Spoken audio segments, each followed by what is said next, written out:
Hello అండి, మా ఇంటి వంటశాలకు స్వాగతం. ఈ వీడియోలో రోడ్ సైడ్ దొరికే గోబీ రైస్ని ఇంట్లో ఈజీగా ఎలా చేసుకోవాలో ఈ వీడియోలో చూద్దాం. ఇట్లా చేసుకుంటే కరెక్ట్గా రోడ్ సైడ్ టేస్టే వస్తుంది. నేను ఇక్కడ ఒక 1/4 kg క్యాలీఫ్లవర్ని వేడి నీళ్ళలోన ఉప్పు పసుపు వేసి కడుక్కొని తీసుకుంటున్నాను. ఇప్పుడు దీంట్లోకి 1 టీ స్పూన్ ఉప్పు, 1 టీ స్పూన్ కారం, 1/2 టీ స్పూన్ మిరియాల పొడి, 1/2 teaspoon garam masala, 1/4 teaspoon జీలకర్ర పొడి వేసుకొనేసి ఈ ఉప్పు కారాలు క్యాలీఫ్లవర్కి బాగా పట్టేటట్టు కలుపుకోవాలి.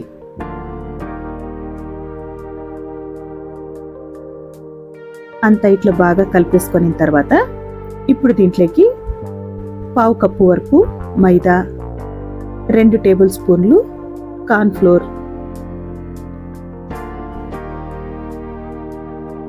1 స్పూను అల్లం వెల్లిపాయ పేస్టు,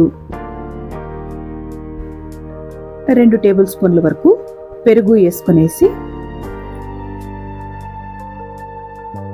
దీన్ని మరీ గట్టిగా కాకోకుండా కొంచెం నీళ్లు చల్లుకొని లూజ్గానే కలుపుకోవాలి. నేను ఇక్కడ కొంచెం ఫుడ్ కలర్ వేసుకుంటున్నాను. ఒకవేళ వద్దు అనుకుంటే స్కిప్ చేసేయచ్చు. చూడ్డానికి బాగుంటుందని కొంచెం ఫుడ్ కలర్ వేసుకున్నాను. ఇట్లా లూజ్గా కలిపేసుకున్న తర్వాత ఆయిల్ని వేడి చేసుకునేసి వీటిని డీప్ ఫ్రై చేసుకోవాలి. మీడియం ఫ్లేమ్లో పెట్టుకునేసి వీటిని క్రిస్పీగా ఫ్రై చేసుకోవాలి.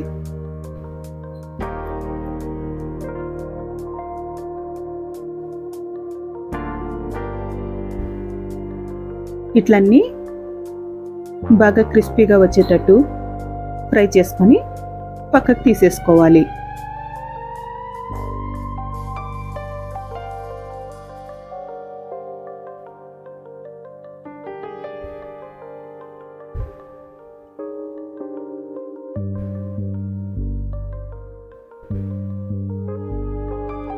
చూడండి, ఇట్లా వేయించుకుంటే సరిపోతుంది. ఇప్పుడు ఫ్రైడ్ రైస్కి ఒక బాండ్లీ పెట్టుకునేసి దాంట్లోకి 2 లేదా 3 టేబుల్ స్పూన్ల వరకు ఆయిల్ వేసుకోవాలి. ఆయిల్ హీట్ అయిన తర్వాత దీంట్లోకి 2 పచ్చిమిరపకాయల్ని పొడుగుగా కట్ వేసుకొని కొంచెం కరివేపాకు వేసుకుంటున్నాను.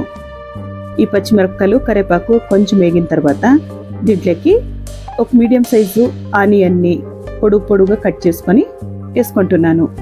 ఆనియన్ని 1 నిమిషం పాటు వేయించుకొనేసి దీంట్లోకి 1/2 స్పూను అల్లం వెల్లిపాయ పేస్ట్ని వేసుకుంటున్నాను. అల్లం వెల్లిపాయ పేస్ట్ వేసుకున్న తర్వాత ఒక 2 నిమిషాలు దీన్ని వేయించేసుకొని ఇప్పుడు స్టవ్ ఫ్లేమ్ని హైలో పెట్టుకునేసి వెజిటేబుల్స్ని వేసుకుంటున్నాను. ఒక 1/4 కప్పు క్యాబేజీ, 1/4 కప్పు క్యారెట్, ఒక 2 బీన్సు, 1/4 కప్పు క్యాప్సికము, ఇవన్నీ పొడువుగా కట్ చేసుకునేసి హై ఫ్లేమ్లోన 1 నిమిషం వేయించుకుంటే సరిపోతుంది.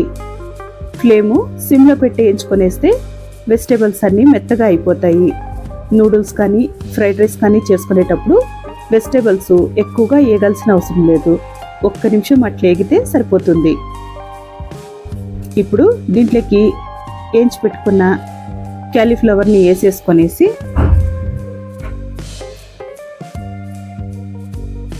చేసి పెట్టుకున్న రైస్ను కూడా దీంట్లోకి వేసుకొని ఇప్పుడు దీనికి రుచికి సరిపడా ఉప్పు వేసుకొని 1/2 స్పూను కారం,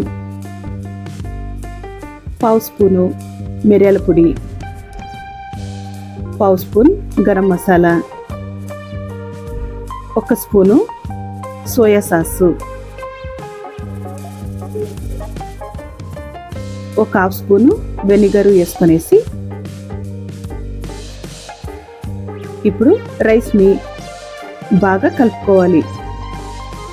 ఫ్లేము మీడియం ఫ్లేమ్లో పెట్టుకొనేసి రైస్ని అంతా బాగా కలుపుకొనేస్తే రైస్ కూడా బాగా వేడైపోతుంది. ఇప్పుడు లాస్ట్లో కొంచెం కొత్తిమీర చల్లుకొనేసి స్టవ్ ఆఫ్ చేసుకొనేస్తే మన వేడివేడి గోబీ ఫ్రైడ్ రైస్ అయితే తయారైపోయింది.